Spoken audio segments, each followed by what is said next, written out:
What we have discovered, and here you need to wrap your mind around this, okay? We have a cardiovascular system, we have an immune system, we have a nervous system. And in the same way that we have systems like this in the body, what we have discovered in a very objective way is that the body has a repair system. The body has a health system. There is something in your body whose function is to keep you healthy as you age. Once we discover this, there's no better strategy to maintain health than to support this natural function of the body.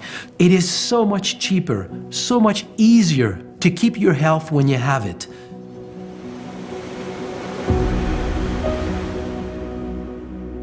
I wish I had a creative mind, you know, I admire painters and musicians. I'm not born that way. I'm just born with a very pragmatic, rational mind. Well, I just remember the first day of school. So I'm 13 years old, 12 years old. The first day of school, and my question to my 6th grade teacher was, how does the brain work? And obviously he couldn't give me an answer, but already then, you know, I wanted to study the brain.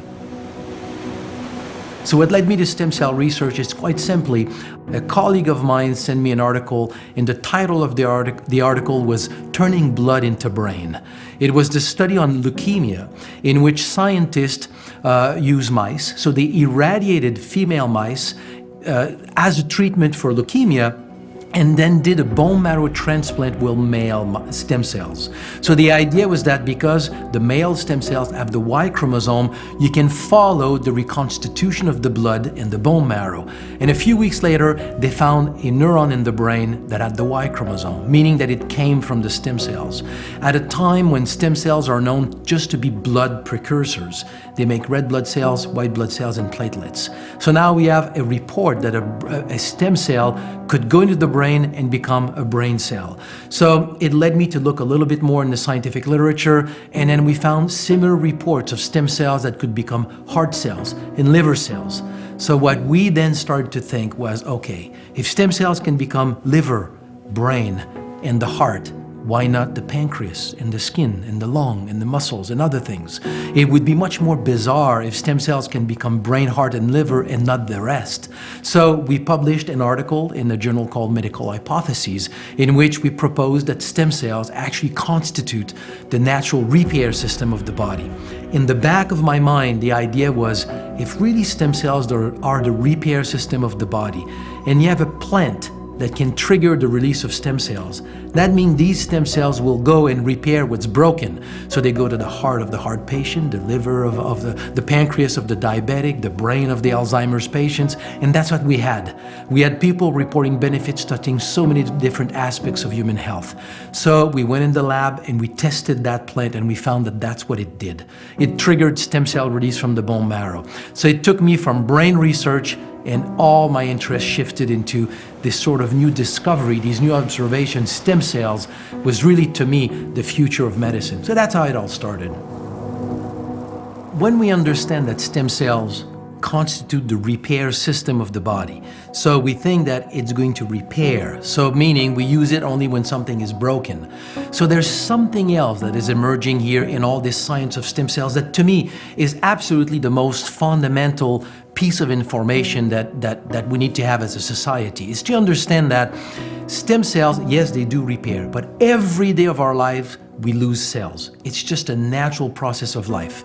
If you want any organs and tissue to work normally, you need to replace the cells that are being lost. And that's the role of stem cells in the body. And the key piece of information here is that by age 15, we have lost about roughly like 80% of the stem cells that you're born with. When you cross age 30, you're left with about 4 or 5% of the stem cells that you're born with. And this is simply caused by the fact that as we age, the red marrow that makes stem cells transforms into yellow marrow or fatty marrow. It's a very, very normal physiological process. But the key message here is that as we age, the number of stem cells declines drastically. So all of us, when we cross age 30, we all realize that we don't seem to repair as well as we used to. A little injury here and there, you know, that we don't recover like we used to. It's because we don't have as many stem cells to participate in that process of tissue repair. But in the background, Every day of our life, we lose cells. There's a point as we age where we lose that balance. We don't have enough stem cells in the blood to compensate for cellular loss.